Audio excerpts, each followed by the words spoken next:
Maria Joseph, napakainit! Kapitan, pakabilisan ng barko!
Maaari bakit ang tulungan, Ginoo? Ay, kilala mo ba ako? Siya ang dakilang tao. Meron kang sikreto na alaman na maaari kong ikamatay.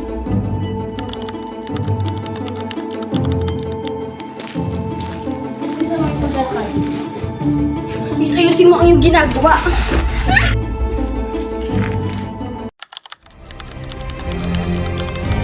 Isang araw, ibabalita sa atin ang tagumpay.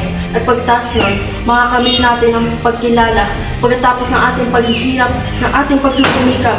Mabuhay, Sandoval! Mabuhay! Makakamit na natin ang katagumpayan. Mabuhay! Ngunit huli ka na, Ginoo. Patay na si Maria Joseph. Ano? Hindi maaari! Bakit ako'y pinanganak na may kakambal na sumpa? Ba ganito ang aking buhay? Ano mabuhay sa mundo?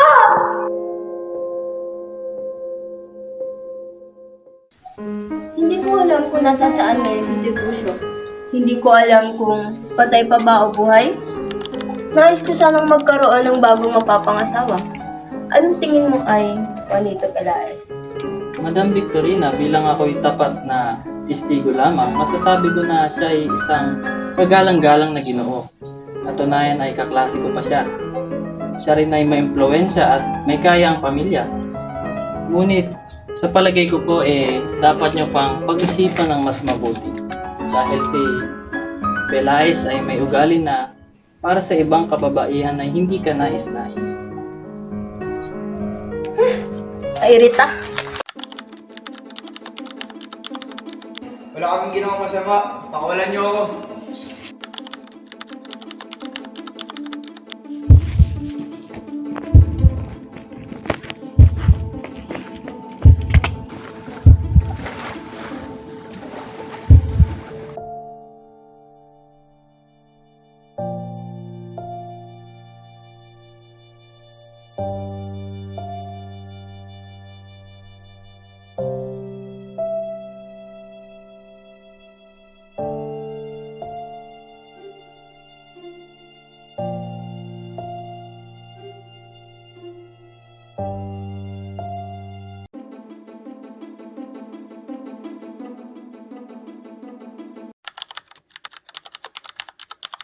Nais kong umanib sa iyong plano.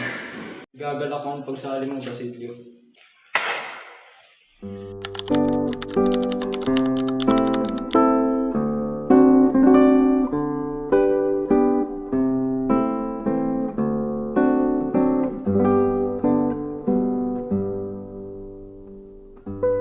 Balak na si Juan pasabugin ang lugar na ito gamit ang niligalayang number ng mga tao. Ano?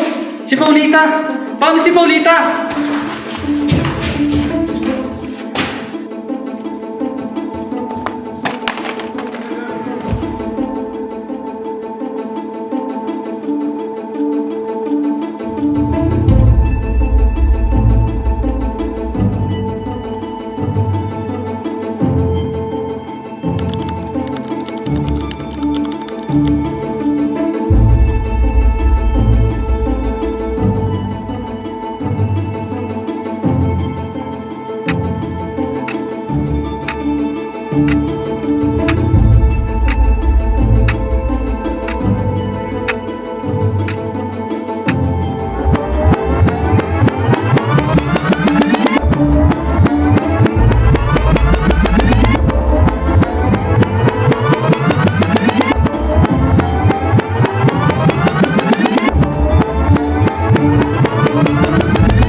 Ako si Crisostomo Ibarra. Naglagalag ako at nagsikap makaipon ng maraming salapi upang isagawa ang aking layon.